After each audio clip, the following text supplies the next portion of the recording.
میرے نبی رحمت نور مجسم شفیع معظم صلی اللہ علیہ وسلم نے فرمایا جو بی بی بن سور کے بازار جائے، میری طرف دیکھیں، آنکھیں کھول کے دیکھیں، یہ حدیث آپ نے سنانی ہے، انشاءاللہ بولیے، سنائیں گے انشاءاللہ تعالی، بول کے انشاءاللہ کہیے آپ کو ثواب ہوگا، سنائیں گے انشاءاللہ۔ میرے نبی کریم صلی اللہ علیہ وسلم نے فرمایا جو عورت بن سور کے بازار جائے، اب تو خیر بیویاں برقع پہن کے جاتی، برقعے پہ بھی کڑھائی کی ہے، برقعے پہ بھی کام کرا ہے، برقعے پہ جو کام اور نقش نگاری ہوئی ہے وہ 10,000 کی ہے۔ برقع پردے کے لیے پہنا تھا، دکھانے کے لیے، یہ کیسا برقع ہے کہ اس نے برقع بھی پہنا ہوا ہے اور برقع بھی اس نے فیشن والا پہن لیا ہے، یہ کس طرح کا؟ اس تو پردے کو پردے کی ضرورت پڑ گئی، یہ کیسا پردہ ہے کہ جو پردے کو پردے کی ضرورت ہے؟ برقع تو اس لیے ہوتا ہے کہ مجھے دیکھے کوئی نہ، اور اس نے تو پہنا ہی اس لیے کہ ذرا لوگ دیکھیں تو صحیح میں نے کتنا قیمتی پہنا ہے، اس حجاب کو حجاب کی ضرورت پڑ گئی۔ میرے حبیب پاک علیہ السلام نے فرمایا بلا ضرورت، عورت کو اجازت ہے بیمار ہو تو ڈاکٹر کے پاس جائے، عورت کو اجازت ہے ضرورت پڑ جائے گھر میں سودا سلف نہ آتا ہو تو لینے چلی جائے، عورت کو اجازت ہے اگر گواہی کی ضرورت پڑ جائے تو پردہ کر کے قاضی عدالت کے پاس گواہی دینے جائے، عورت کو اجازت ہے حج پہ جائے، عورت کو اجازت ہے عمرے پہ جائے، عورت کو اجازت ہے کہ اگر کسی وقت جہاد کے لیے عورتوں کی ضرورت پڑ گئی تو حضرت فاطمہ اور جناب عائشہ کی سنت ادا کرے جہاد کو جائے۔ لیکن اگر عورت موج کرنے جائے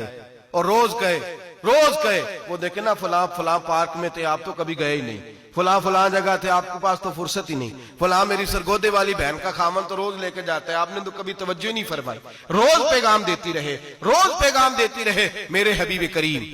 سید عالم صلی اللہ علیہ وسلم نے فرمایا جو بی بی بن سور کے بلا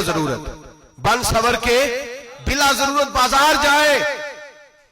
نبی پاک علیہ السلام نے فرمایا ایک قدم وہ اٹھائے گی تو اس پر اللہ کی لعنت برسے گی،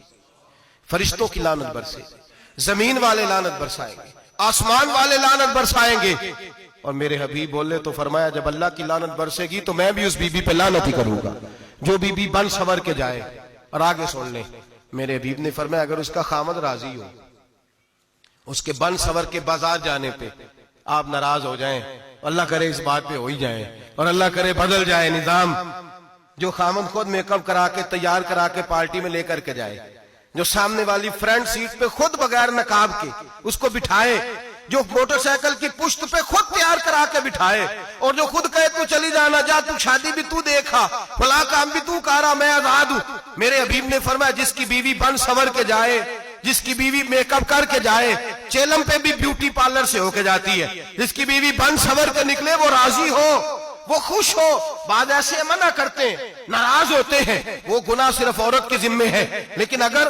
عورت بن سور کے نکل رہی ہے اور خامد راضی ہے، وہ کہتا ہے ہاں ہم ماڈرن ہیں، ہم جدید دور کے ہیں، ہاں جدت اسی کا نام ہے، ہاں لوگوں کو پتہ کیسے چلے گا ہمارے پاس پیسے ہیں، کیسے پتہ چلے گا کہ 3 گاڑیاں ایک ابا جی کے پاس ہے، ایک بیٹی کے پاس ہے، ایک بیوی کے پاس ہے، کیسے پتہ چلے گا کہ ہم بہت تعلقات والے ہیں، ابا جی فلاں شادی پہ، بیٹی فلاں گھر میں اور بیوی فلاں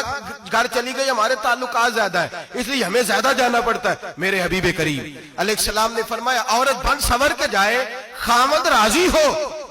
وہ جتنے قدم اٹھائے گی اتنے ہی اپنے خامد کے لیے جہنم میں مکان تعمیر کرے گی۔ فرمایا اس کے خامد کے لیے اتنے مکان دوزخ میں تیار ہو گئے، وہ جلایا جائے گا، وہ تپایا جائے گا، وہ جہنم کی آگ کا ایندھن بنے گا۔ اور میں نے شاید آپ کو درجنوں بعد حدیث سنائی ہو، میرے کریم رسول نے فرمایا بی بی ایک ہوگی پر 4 آدمیوں کو جہنم میں لے کے جائے گی۔ یا رسول اللہ کس کو؟ فرمایا باپ نے پردے کا نہیں کہا تو باپ بھی دوزخ میں جائے گا، اگر بھائی نے پردے کا نہیں کہا تو وہ بھی دوزخ میں جائے گا، شوہر نے پردہ نہیں کرایا تو وہ بھی جہنم میں جائے گا، وہ بیٹا جو کہتا تھا نا 1.25 لاکھ کا موبائل لینا ہے تو اماں نے گھر کے اندر شور ڈال دیا، مجبور کیا خامن کو لے کر کے دیا، اس بیٹے سے پوچھا جائے گا تو ساری ضدیں اماں سے منواتا تھا، یہ تو نے کیوں نہیں کہا پردہ کر لے؟ اور اب تو بی بی ذرا 40 سال کی ہوتی ہے تو کہتے ہیں میری خیر ہے میں بوڑھی ہو گئی ہوں، میری خیر ہے، روٹیاں ساری کھاتی ہوں باقی سارے کاموں میں جوانوں کی طرح ہوں، پردہ نہیں میں نے کرنا، میری خیر ہے، فلانا تو میرے بیٹے کی طرح۔ ظلم کی حد ہے، ظلم کی حد۔ کزن ایک دوسرے سے ہاتھ ملاتے، کزن وہ کس مصیبت کا نام ہے؟ کہتے ہیں یہ بھائی ہے، او بھائی یہ بھائی ہوتا تو اس سے نکاح ناجائز ہوتا، اگر یہ بھائی ہوتا تو اس کے ساتھ نکاح جائز ہوتا، اب چونکہ اللہ نے اس کے ساتھ نکاح کو حرام رکھا ہے تو یہ تمہارا بھائی ہو سکتا؟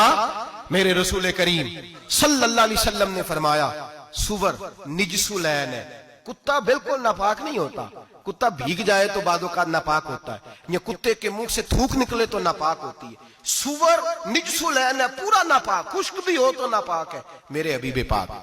علیہ الصلوۃ والسلام نے فرمایا ایک سور ہو وہ پہلے ہی ناپاک, اور دوسرا پھر وہ سور گند میں لپٹا ہوا ہو, غلاظت اس سور کو لگی ہوئی ہو.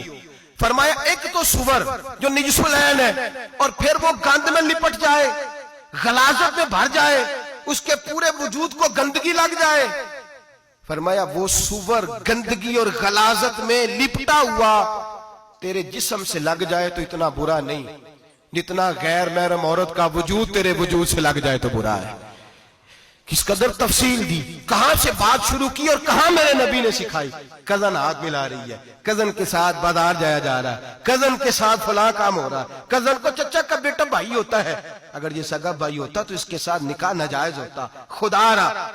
آ جاؤ, لوٹ آؤ, واپس پلٹو دین کی طرف, لوٹو اس تباہی سے نکلو. یہ جو آگ ہے, یہ جو بے سکونی ہے, یہ جو تماشا ہے, یہ لاکھوں کمانے کے باوجود جو بے برکتی ہے, یہ بڑی بڑی فوجوں کے باوجود جو روز میتیں اٹھتی ہیں, یہ جو روز جنازے پڑے جاتے ہیں, یہ جو روز بیٹیاں بیوہ ہوتی ہیں, یہ جو روز ماؤں کے سہاگ لٹتے ہیں, یہ ہماری نافرمانیاں ہیں. ہم دین کے معاملے میں ہم لوگوں نے نرمی شروع کر دی ہے. ہم اللہ اور اس کے رسول سے بغاوت کرنے لگے.